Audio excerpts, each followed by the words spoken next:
Hi, welcome to Fctv. My name's Steve Leather, Club Chairman. And our guests are today are Mike Smith, First Team Manager of Men's, and Rosie, First Team Manager of Women's. Welcome to you both. Thank you. Okay, well, let's get stuck straight in. What an exciting weekend it's been for football, last minute gaps, all that kind of thing. So let's dive straight into it. Mike, tell me about this 3-2 last few minutes win. It was a bit of a chaotic scenes. Yeah, I think the game was a game that you wouldn't watch again for the first 70 minutes, would you? It was absolutely dreadful. There was no quality in it whatsoever. We've made a mistake, went 1-0 down, and then the cup game, we're going for it. We've been caught wide open, conceded again. We've gone down to 10 men with someone coming off with an injury after making all our substitutes. I think it was interesting you said that about the first half, the first 70 minutes particularly. I think that's one thing that struck me was like the first 45 minutes particularly was quite a boring game really. But there was a lot of changes in the side as well, wasn't? Do you think that maybe have had an impact? Yeah. I think we made probably 6 changes to the side, and it's a cup game, so you want to give lads minutes and make sure everyone's fresh because we've had a tough couple of weeks playing Saturday, Tuesday for quite a while now, and we're going to be going back into that as well. So it was important to give lads an opportunity, and some of them have probably played with a little bit of nerves and some pressure, thinking that they've got pressure on them because they're getting a chance to impress, and it's probably backfired on some a little bit. Yeah. But as a group, not just those players, as a group, as a squad, we weren't good enough, and it was we massively dropped our levels. And I think that's the problem with us, particularly with the cup games, really, because like I said, they're going to raise the game. It could be in a division below, and the expectations probably not there quite as much as in the Eager game. So the combination of the two probably made the factor that first 45, 50 minutes was a bit of a I think really. It does play a part, and I think the first 45 minutes it was like it was a friendly game. So both teams were not really laying a glove on each other. It was cautious. Everyone was sloppy. Everyone giving the ball away. I think we had an effort on goal in the first 2 minutes where the keepers made a great save. Apart from that, there was nothing else between either side. What did you think? Do you think the subs changed it a little bit, or was there a moment in the game when you thought, we've got him here a little bit? I don't think the subs changed it. I think it was a bit of their own downfall, to be completely honest. They're 2-0 up with 5 minutes to go, and you think can just manage the game. And they've had a couple of lads that have decided to cause a little bit of trouble, and it's backfired on them. And experienced players as well, which if it was me in the other dressing room, I wouldn't be happy about it. No. And the lads would know about it, and I think that cost them massively. It gave us momentum to get the first goal from the free kick, and then we've scored the first goal. It's carried on again into the net and then onto the halfway line.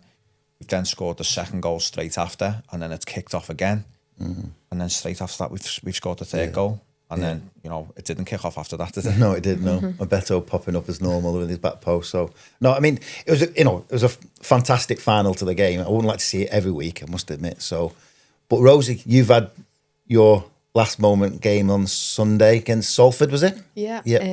We travelled to Salford, and just like the lads done as well, we a dramatic end to the game. Right. Coming away with a point, which is a really good result because we were going there. Salford were sitting top of the table. So we knew it was going to be difficult. Yeah. They've got a really good structure and organisation to their club, so we knew it was going to be a tough battle. But the girls, they started so well in the first 20 minutes or so, probably our best start to one of the games this season. Salford at that time actually had 4 players on yellow cards. After 20 minutes? In the first 20 minutes, so it was a feisty one to begin with, and we just dictated the play, the possession, we dominated it as well. I was just disappointed at half-time why we weren't leading in the game, but it was 0-0 at that stage. And I just said to the girls just to continue doing what you're doing, just try and up the tempo slightly and wait for that clear-cut opportunity. And it came in the second half, to be honest. Right. A ball just through the defence, and Ash Beard was there to pounce on it. Right. And she scored with a nice lob over the keeper. But after that, the tables kind of turned a little bit with decisions not going our way. It's an interesting thing you say about referees, because it's been a common factor throughout both men's and women's teams this season. But 20 minutes for 4 yellow cards. Were they kind of deserved yellow cards, or was it just a referee trying to stamp of his authority? Yeah, like I said, we were dictating the play, and they couldn't get anywhere near us, and the only time they could do that was with a bad challenge. Right. So they were cards that was justified. Yeah, definitely. But like I said, the tables turned in the second half, and then our girls kind of got a little bit more aggressive into their play, and we started getting the cards against us. Some of them, I would still argue today about them, but there was a few hair pullings and stuff in there. Yeah. And I got one of our coaches sent off as well, just a little bit of dissent with his mouth. Right. But yeah. I suppose it's like, I mean, it's frustrating. It's like it's been dissent, but it's the factors that have been leading up to those decisions for the referees to make these decisions. And I know, Mike, you've had your frustrations over some of the referees over the last few weeks, and it seems to be a very common thing at the moment. It's that same old word every year. It's the inconsistency of the refereeing decision. Yeah, it is. I think it's decisions at times, and I think there's offsides as well that are given, and linesmen are nowhere near play. Yeah. To be given offsides, and they're sticking the flags up over and over and just guessing because the space that you find yourself in, and I keep saying it, we could be probably 9 points better off only for offside decisions that have gone against us. We could be still in a cup competition in the FA Vars only for a disallowed goal to put us 1-0 up, which the linesman said it was handball. Why he interfered over the opposite side of the pitch, I'll never know, but it's a clear header. So there has been a lot of frustrations, and it does get to a point where they're coming over to you wanting to give you cards because your own frustrations have built up, and you're trying to they tell you beforehand to talk to them and communicate with them, and they'll communicate back.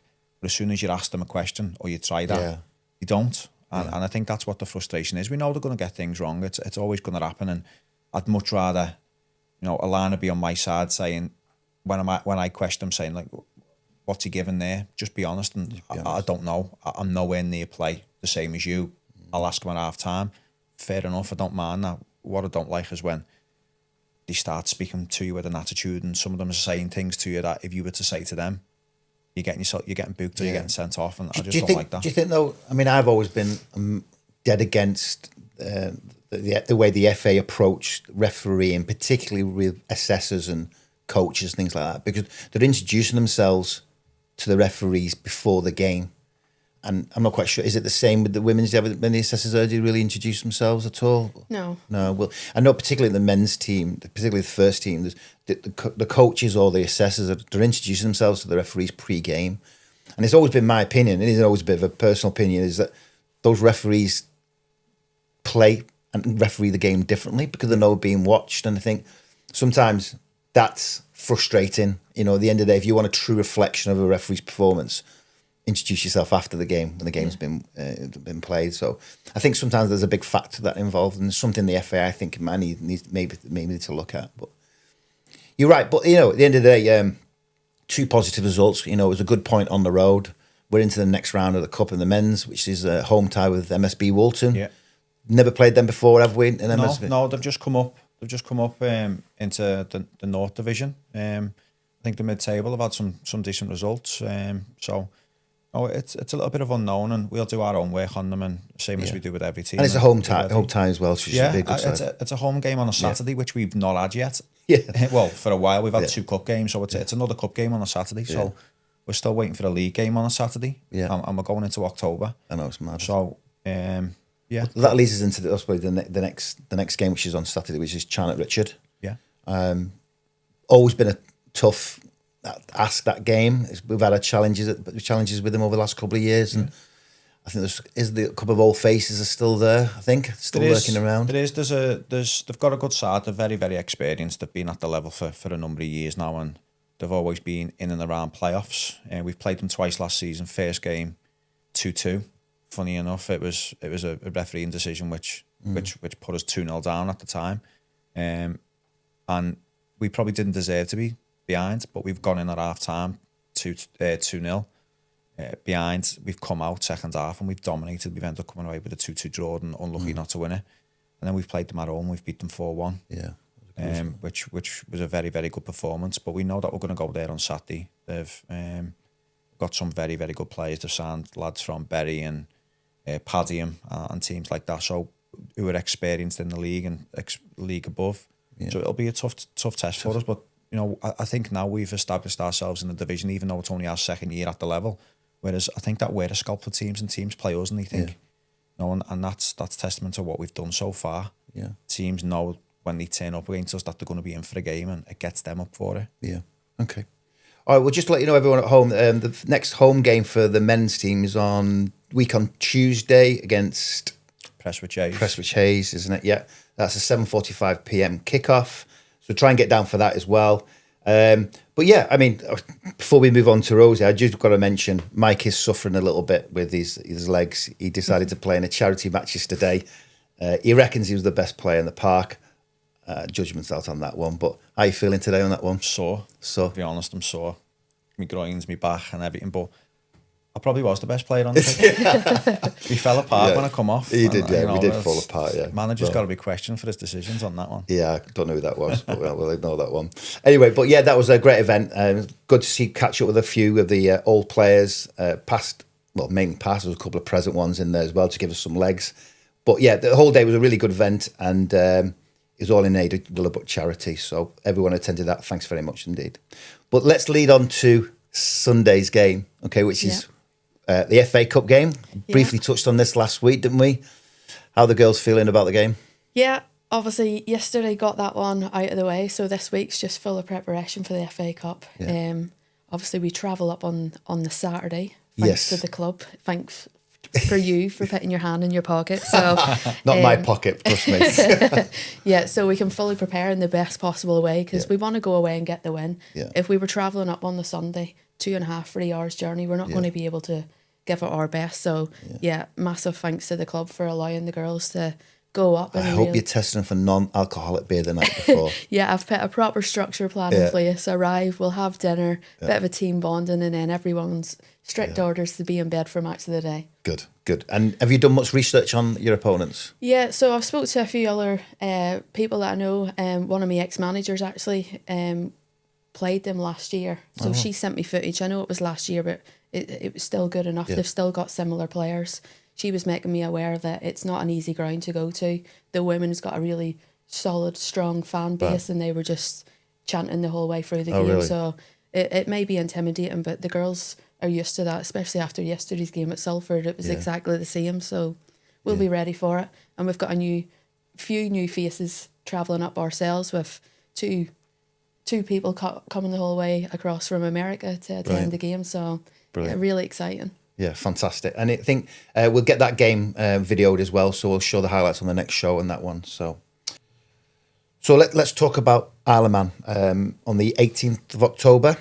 It's always a bit of one of those. I think there's one date everyone looks for in the Premier League, and probably in the counties it's probably the same thing, because the lads get to go out for a little bit as well. So talk us through the preparations about that game and what your expectations are. Maybe reflect on how it went last time round and what you maybe do a bit different.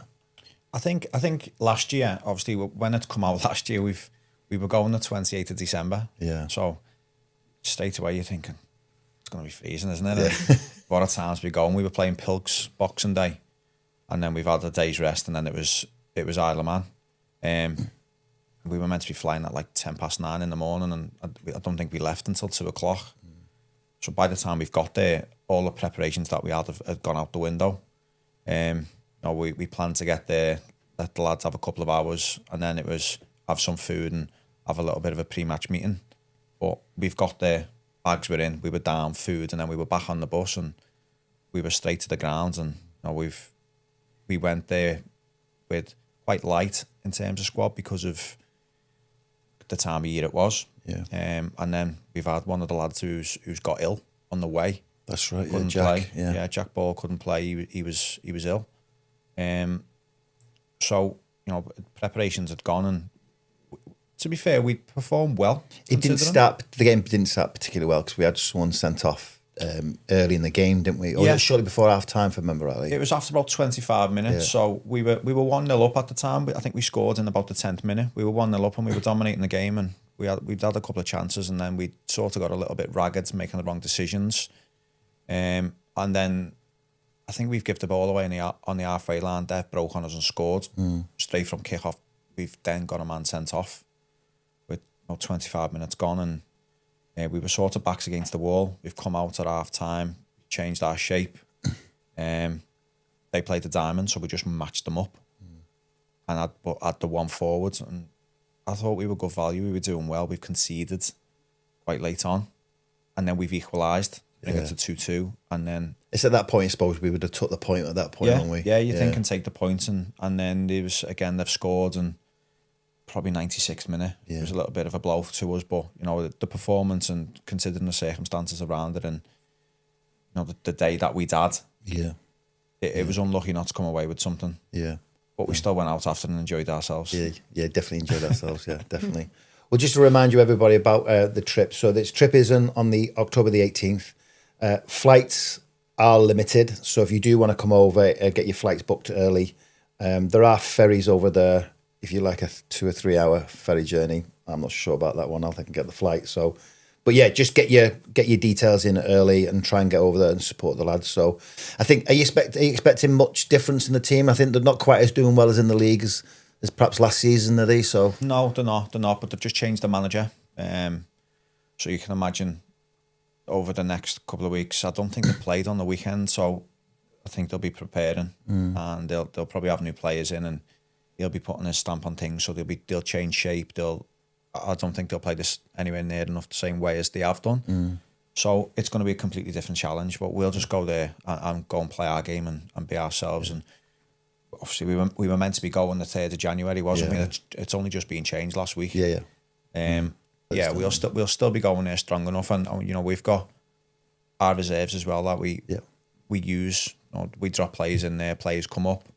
So we'll take a couple of them with us as well. A couple that have already been with us this season and been with us last season. They just can't commit this season, so they've dropped into the reserves, but they're still signed to the first team, and they'll come with us and they'll get an opportunity, and we'll be going there to win. And at the end of the day, so when we played at the beginning of the season, our place didn't we got the victory that we needed. So I mean, you get a new manager might be instilling new things in, but they're not going to change the personnel too much, are they? Really? No, I can't see them changing personnel too much. But I think they'll have a completely different structure. I'd imagine that, and different ideas, and they're going to want to impress, aren't they? To be honest, they're going to want to impress. It's only 3 weeks away. They'll have a couple of games, so we'll try and find out what we can between now and then on them. Which should give us a good idea. But you know, we're doing all right ourselves, so we'll go with confidence. Good. All right. Well, we'll come back to you about the season we've had so far, but let's just go back to Rosie and discuss. We've already mentioned the big FA Cup game, but the same weekend you've got the County Cup game. So tell us a bit who the opponents are and what your expectations are this year. I think it's Sunday the 18th of October will be our next home game, and it's the Lancashire Cup County 19th, Cup. 19th, isn't it? The 19th, I think. 19th. October, yeah. Will we start again? No, you're right, go on. I looked down and I said, no, it is the 19th. No, you said 18th. Oh, did I? So the 19th. Yes, 19th. Yeah, so our next home game is the 19th of October, so we'll be back in the Lancashire County Cup. We weren't in it last year actually, so it'll be nice to be back in it this year. I wonder why that is. Possibly comment why that was. Yeah, sorry about that. Anyway, you did well in the FA Cup. That's all that matters. I'll let you off with that one. But be good to be back in it. I think it would be a good test for us, but also, like Mike said, it's good to get players in who don't get the minutes regularly. I've got a big squad this year, so I've got 24 girls signed on, so it'll be good to get a few girls who haven't played as much football as they've liked, and it'd be a good test for them to step up and put on a performance at home for us, and hopefully get into the next round. Our club's particularly got a good history in the County Cup, so I think the lads have won the cup competition themselves, and the Resies have made a good competition. So I think if we can, put our mark on the women's side of things a little bit, that would be good run this year. So of course, like I said, the priority is the league. And then the FA Cup, we want to do really, really well. But the County Cup is something that we could actually go on and hopefully get to a final. Definitely. Okay, so we've been the first episode of Fctv. It's probably a good time to reflect maybe on the season so far. So we'll start with you again, Mike. So, with how many games? 12 games in now, 12 games. 12 games in. So what's your thoughts and your feelings about how we've started and where you think could move room for improvement, or even look at the positives as well? Yeah, I think all things considered, we've played 10 away from home, had 2 league home games, and we're sitting 4th in the table. And as I said before, only for some decisions going against us, we could be probably 9 points better off. At the same time, we've played games where we've probably let ourselves down a little bit, and we've not won the game or come away with a point where we feel like we should have. Which games have stood out for you, though? The dozen games you've played in the league, which is the game you thought we're close to at that point? Well, I think you look at the Widnes game that we've played the other week. We've lost the game 1-0 to a team that have dropped down the division, have been relegated last season. They've got a very, very good squad for me. They've probably got the best squad in the league. Right. With players that they've got a manager that's experienced at this level and level above as well, and has done a tremendous job wherever he's been. He's gone in this season. And I thought for that game we were very good. We dominated. We've not took our opportunities early on. The keepers made some great saves, and then they've hung in, knowing that they were in a game. They've used the experience that they've had, and they've sat in, let us come on to them, but not allowed us to break them down. And it's got late on in the game, and they've had a shot from probably about 20 yards out, and it's deflected off a couple of people and gone in the bottom corner.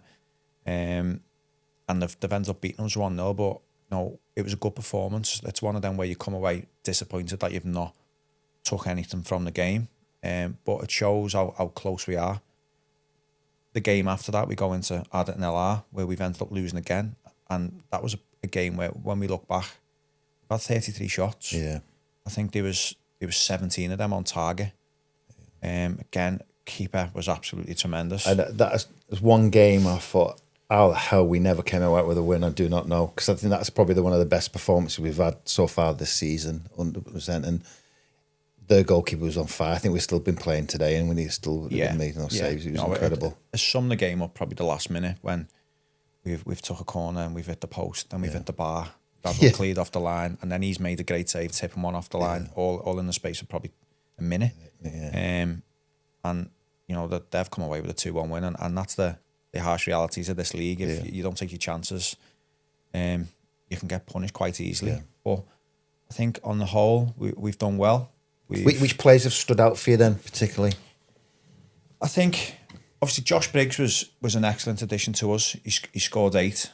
He's moved on now to Clitheroe. He's had an opportunity to step up a division. He's done well for us. He's now gone there, so it'll be interesting to see how he does.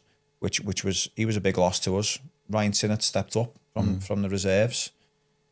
He's played games. He's done well for us. I think we've chopped and changed things in midfield because lads haven't been quite at it or quite fit enough. Michael Beto coming back in was big for us at centre half. Harry Egan getting himself back fit. The captain.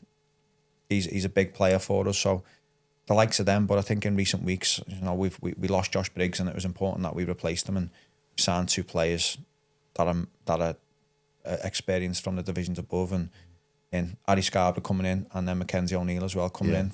Harry from Bamber Bridge and Mackenzie from Bootle, and I've got no doubt about it. Them 2 are going to be massive players for us when they're up to speed.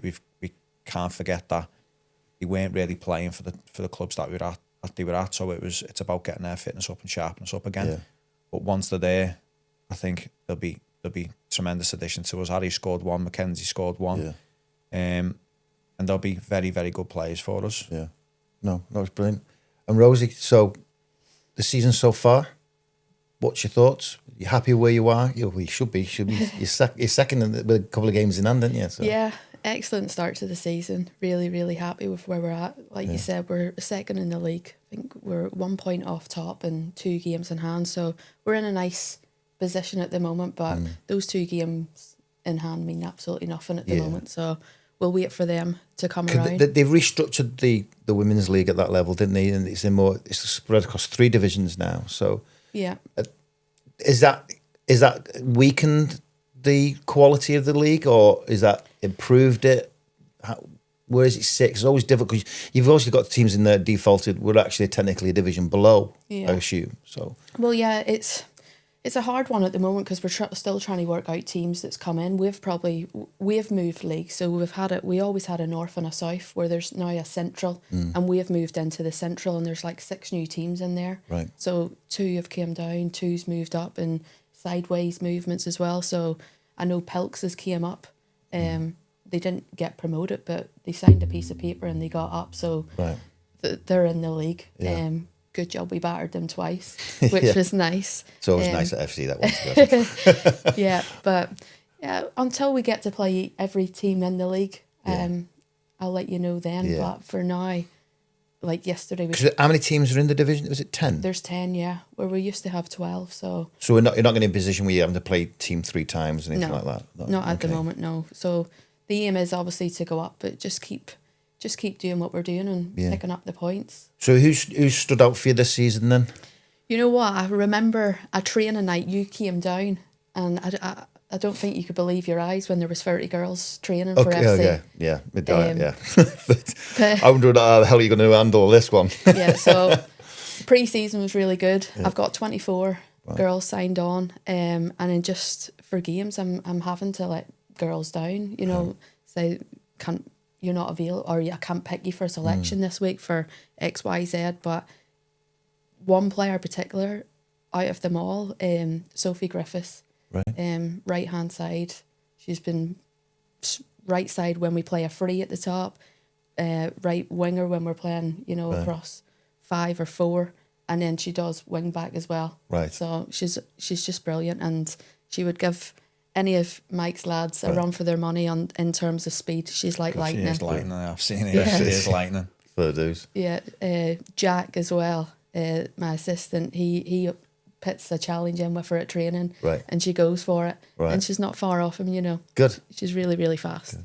And you've got your ever present like Ash Beard, I mean, they're saying all the time. She's still banging in the goals. Yeah, I said to her yesterday, for the last couple of years, you've been the best player in this league. Go out today and show why. And she proved that in the second half. Teams just go for her and just kick her. She'll be walking like Mike today. She'll be black and blue. Yeah.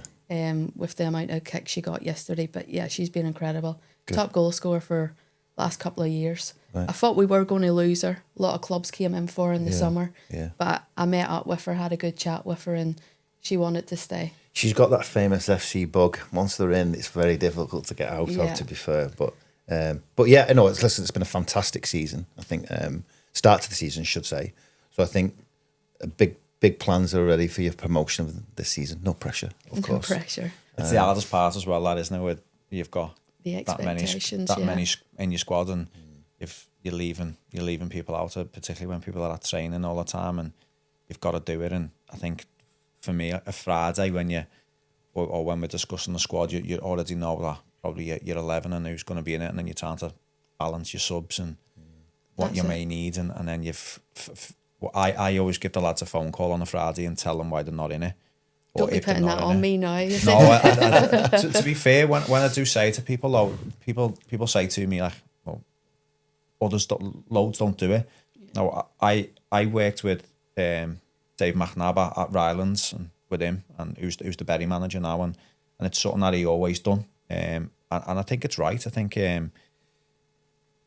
for when I do it, it's always a tough conversation. You're always thinking someone's going to start arguing with me, so you'd always gear yourself up for a little bit of an argument. But to be fair, they take it, and they're being left out for a reason, and I speak to them and give them that reason why they're being left out. And if it's fitness, then I'll tell them, like, you need to be going to play with the Resis for a couple of weeks and get your fitness up. Yeah. If they haven't turned up for training or anything, then I'll tell them, you need to be getting to training more. And if they're not quite doing it or things are not quite working, I'll tell them what I need them to do, or something like that along those lines, and just be honest with them. And I think they respect that as well. And I get, as tough as it is, they turn back up, and you do get the odd one that sulks and they're not willing to do it. But it's part and parcel of it. And one thing I always say to them is, if I bring a player in, if they're not doing it, just because I brought them in, it doesn't mean they're going to play. Yeah. You do get the odd. I think you've touched on an important point there, because it's one of the things, you've got, that particularly Rosie hasn't got, and a club a little bit under pressure to try and deliver this, is like the reserve side of things. So I know myself and Rosie have talked about this in the past, about how we can get, when a turn up and there's 30 odd players there, we need to try and find that way of creating a reserve side for the women's. And there's probably not that many women's clubs out there actually got a reserve side, but we're under pressure to try and deliver that. And obviously with the plans we've got with like the Bishop Road, hopefully that coming off, that will allow us to bring in extra teams, and that will obviously be great help, because you can then go, and if they need that fitness, they can go down to the reserves and get those minutes that they need. So I think that's important from a club's perspective, that we can support the managers and do that. So all good. So it's all positive, isn't it? I think it's massive as well, having the reserves, and there's not many clubs that tap into the reserves or use the reserves. There's so many clubs. You said something very early, and it was point. You mentioned Ryan Sinnott, and I thought, it's one of there can't be that many counties teams out there that are actually tapping into their resis, and I think because of the success the resis have had over the last couple of years, particularly with the bringing those players through, and I think, again, we need to be in that position that the women have got the same Someone who missed out as well is Jamie Whittaker. We can't forget how good he's been. 2 assists on Saturday. He was one of the ones that come out the starting 11 because of the amount of games he's played for us, and he stepped up from the reserves. And he's been absolutely outstanding. He's been phenomenal. The step up he's made, isn't it? He's been incredible. And I know you guys don't see it when you're on the field and you're managing and you're playing, whatever, but the comments I hear, and that one name springs up all the time. He's been absolutely outstanding. He's become so important for us, and and again, he stepped up from the reserves. We had CJ last season. I think he'd scored 10 for us last season, and the season before he was with the reserves. And when I first come in, Tom Scarborough was in and out the first team and the reserve team, and he ended up one of our most important players when we've won the league. And if you work with the reserves close enough, and you can you can bring players in yourself to go and play in the reserves. And then you can utilise them, rather than if you're needing someone for a game or two, and you can put them in and give them the opportunity and they do well. For me, it's massive. It's massive to be able to do it, and I've got a good relationship with Ryan and Steve Ashton and Sweeney and that as well. So we're always talking about players, and they're always willing to take lads from the first team that need minutes, which is huge. I think it's big. I mean, it's going to be a big opportunity for us in the club, and we should know really what's happening with Bishop Road. Hopefully in the next few weeks. And once we've got that piece of paper or that nod to say we've got it, then that's when you can start laying those foundations down for the next step, really. And it's not just about the women's side in the reserves; it's a big opportunity for the junior section as well. It encourages more players, whether it's the younger lads or the younger girls coming through. There's a big opportunity for young girls. It's huge at the moment, women's football, isn't it? We need to capitalise on those opportunities that allow these kids to play and stuff like that. So, but it comes down to facilities, and you can provide the right facilities, players will come to you. And we've always been quite proud of the fact that even when we were in the much lower leagues, we had one of the better facilities, and players will come for facilities, and the kids need to aspire to play for the first teams, whether that's the men or the women's side of things. So we're doing all right behind the scenes. We always want more. Of course, we want more, and managers always want more. So these two are no exception. So, but that's where the pressure is. I like to be in a position where I'm chasing the team rather than the team chasing the club. Do you know what I mean? So it means that the team's progressing, puts pressure on me to provide better facilities and better opportunities, and that's how we've ever built the club since 2014. So we just got to keep it going. That's all. So yeah. But great. No, it's been great speaking to you. Thank you much for your time. Thank you. Like I said, next week we'll have a couple of next episode we'll have a couple more guests in. If there's any opportunities you want to come in and talk about, just put it in the comments. Send us a direct message, wherever. Get in touch with one of the managers. We'll get you in the studios. We'll have a chat, and then we'll take it from there. Thanks for watching, and we'll see you on the next episode of Fctv. Bye for now. 2014, Steve had a dream.